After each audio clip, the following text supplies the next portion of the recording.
Assalamu alaikum warahmatullahi wabarakatuh. Dear students, आज कोर अस बे exam practice part second class 10th खतर रात उस पार्ट फर्स्ट डिस्कस कोरमुत अत मज उस लास्ट क्वेश्चन डिस्कस कोरमुत which of the forms of the government has two or more levels of government. Your answer was federal form of government. Dear students, आज हम exam practice का part second discuss करने वाले हैं। यहाँ पे मैंने एक क्वेश्चन मेंशन किया है, एक पॉइंट इंपॉर्टेंट पॉइंट है। In which list do education forests and marriage fall. Education forests तो मैरिजेस कत ग्रुपस मज फॉल गसान, कत लिस्टस मज फॉल गसान? त्रे list: union list, state list, कनकोरेंटो लिस्ट। अत वुचो एजुकेशन फॉरेस्ट्स तो marriages they fall under the concurrent list वार थो ख्यालस मज। यूनियन लिस्ट कह तम सब्जेक्ट्स ये पे सिर्फ यूनियन गवर्नमेंट हे लॉ बनवित। स्टेट लिस्ट तम इशूज तम सब्जेक्ट्स इन पे स्टेट गवर्नमेंट हे लॉ बनवित। concurrent लिस्ट दोनों union government as well as state government. ठीक गो कत मज अत पे concurrent concurrent गो ये पे दोनों हेकन लॉ बनवित। तो यम जन मैरिज एजुकेशन या फॉरेस्ट कत ग्रुपस मज फॉल गसान? They fall in the concurrent list। They fall in the concurrent list। ब्याख जनरल क्वेश्चन करो इस जाए डिस्कस कि यम जना इंडिया इम कत कर गोडनिक यम न्यूक्लियर टेस्ट्स आय करना, यम गोडनिक न्यूक्लियर टेस्ट्स आय करना, कत जाय गई कंडक्ट, उस जगह का नाम क्या था? यह जनरल क्वेश्चन ये जाए करान डिस्कस। अगर वनो यमुक आंसर तेल हेको वनित India conducted its nuclear tests at Pokhran, POKHRAN, Pokhran. ये जगह कहाँ पे है? The place is in Rajasthan. वो ब्या एडिशनल क्वेश्चन एडिशनल क्वेश्चन ये मज एडिशनल पॉइंट कोर डिस्कस या जो कि इंडियान कत जाय कर गोडनिक nuclear tests conduct? Where did India conduct its nuclear tests? So we can say its answer is Pokhran, Rajasthan. Pokhran, Rajasthan. अम पत वो ब्या क्वेश्चन डिस्कस करो, इम्पोर्टेंट पॉइंट डिस्कस करो। सो वनो ये जाए सजेस्ट वार थो जहनस मज the two bases on which new status of India have been created. Dear students, ब्याख important point या जाए डिस्कस करान यह वन तुम वनु से सजेस्ट करू से suggest two bases on which new states of India have been created. तुम करू से सजेस्ट बुनियाद यमन पे हिंदुस्तान नई रियासत क्रिएट आय करना, कायम आय करना। अगर अमुक आंसर वनो कि द टू बेसिस ठीक on which new states of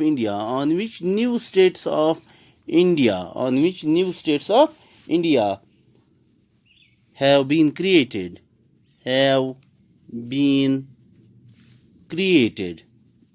क्या क्या और अख गोथ लैंग्वेज, दुयम रीजन। ठीक कत बुनियादस पे आय कम बेसिस यमन पे हिंदुस्तान नई रियासत आय क्रिएट करने कायम करना। अस वोन अमुक तम बेसिस तम बुनियाद यमन पे हिंदुस्तान नई रियासत कायम आय करना, क्रिएट आय करना। तम डियर स्टूडेंट्स अख नंबर 1 लैंग्वेज तो number 2 region. Number 1 language and number 2 is region. ब्या पॉइंट डिस्कस करो ये जाए, ब्या पॉइंट ये जाए डिस्कस करो। when was the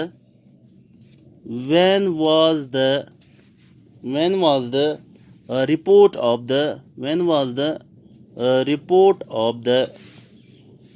status reorganization, status reorganization commission implemented. War thayo zehnas maz byak ye point. When was the report of the states reorganization commission implemented? When you say car से आव report provide करना या इस वनो इम आई वनो ये question ये point करो निम आई discuss. When was the report of the states reorganization commission implemented? States reorganization commission यूजन च इम report वार थो जहनस मज बे कर repeat. States reorganization commission यूजन च इम report यूजन च ये कार से आव implement करना. The report of the States Reorganization Commission was implemented in 1956. You say, dear students, byak exam practice discuss karo कि important points discuss karo tat maz karb tai asal point understand कि States Reorganization Commission क्या ओस. Getting my point? You see commission च States Reorganization Commission इमुक report करा submit करना या इमुक report करा implement करना. इसका आंसर है 1956. क्या है इसका आंसर? 1956. में करो इस back point discuss. Number 11 point. Number 11 point. अगर इस वनो या जाए वनु से जिला परिषद क्या सही गो. जिला परिषद क्या सही गो. तो ये क्यों वन जिला परिषद पंचायत पाए लोकल गवर्नमेंट तम पे ब्लॉक पंचायत पाए ब्लॉक समिति पाए तो तम पे ब्याक जिला परिषद वनान अमुक आंसर जन वनो व्हाट इज डिफाइन जिला परिषद तेल वनो all the panchayat simitis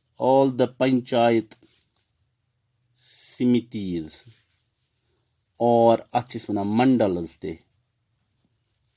in a district together constitute क्या हम constitute करा जिला परिषद. अगर आपको इसका आंसर लिखना हो तो क्या आंसर इसका क्या आएगा? डिफाइन जिला परिषद. वनियो से जिला परिषद कत इस वनान तो वनियो यम ते पंचायत समितिज छ या यम ते मंडलस यमन अश वना ब्याख नाउन मंडलस. ऑल द पंचायत समितिज और मंडलस एकस डिस्ट्रिक्ट्स मज टुगेदर शम constitute together they constitute all the panchayat simitis and or I can say all the panchayat simitis or mandalas in a district together they constitute the जिला परिषद. वो क्या constitute करते हैं? जिला परिषद constitute करते हैं. इसके बाद और एक important point हम discuss करेंगे. How many languages? यहाँ पे languages की बात है. यहाँ पे languages की बात है. How many languages are included in the 8th schedule? How many languages are included in the 8th schedule of the Indian Constitution? Of the Indian Constitution जो इंडिया का आईन है, जो इंडियन कॉन्स्टिट्यूशन है, इंडियन कॉन्स्टिट्यूशन का जो 8वां schedule है use जना हिंदुस्तान की आईनुक 8th शेड्यूल छ अथ मज कसा लैंग्वेजेस इंक्लूड आमस करना. What will be your answer? Your answer is right answer is 22 languages. क्या है इसका answer? 22 languages are included in the 8th schedule of the Indian Constitution. Indian constitution का जो 8वां शेड्यूल है उसमें 22 भाषाओं को लैंग्वेजेस को इंक्लूड किया गया. Getting my point? ये एक इम्पोर्टेंट पॉइंट था यहाँ पे. उसके बाद और एक पॉइंट हम डिस्कस करेंगे, इम्पोर्टेंट पॉइंट डिस्कस करेंगे. वो ये है यहाँ पे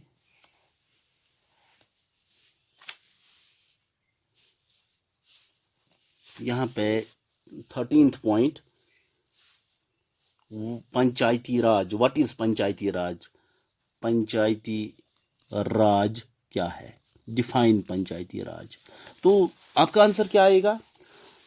जिस तरह आप स्टेट गवर्नमेंट भी कहते हैं, उसके बाद यूनियन गवर्नमेंट भी होती है और उसके बाद जो लोअर लेवल पे गवर्नमेंट होती है, गांव में जो गवर्नमेंट होती है, that is called panchayat. That is called panchayat. अगर हमें इसको डिफाइन करना है तो किस तरह से करेंगे? Rural local government, rural local government is popularly known as the panchayat area, or it is known as the it is known as the panchayat raj. It is known as the panchayat, not area, it is known as the panchayat raj. So we can say, if you have to define what is panchayati raj, तो आप क्या कहेंगे, आपका answer क्या होगा, जो use जना गामन मज लोकल गवर्नमेंट आसान छ तथ इस पॉपुलरली वनान पंचायती राज, क्या वनान पंचायती राज। अम पत अगर इस ब्या पॉइंट डिस्कस करो, नंबर 14 पॉइंट अगर इस डिस्कस करो, तो सु पॉइंट यह वनियो से अख मेजर स्टेप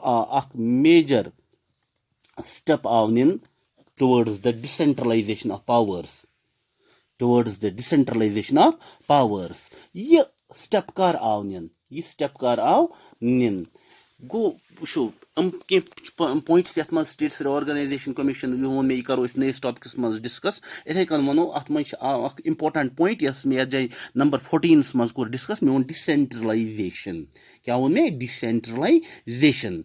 तो इंशाल्लाह युस जना नो प्रैक्टिस आस नो टॉपिक आस तथ मज करो इस पॉइंट्स पत discuss. Getting my point. So we can say यह जाए थो तो यह पॉइंट याद कि यह जाए वो मे कि मेजर स्टेप बोड़ बार कदम आव तुलन towards the decentralization of powers, towards the decentralization of powers. You see step आव तुलन towards the decentralization of powers India मज यह step कर आवनियन। अमुक आंसर छ 1992।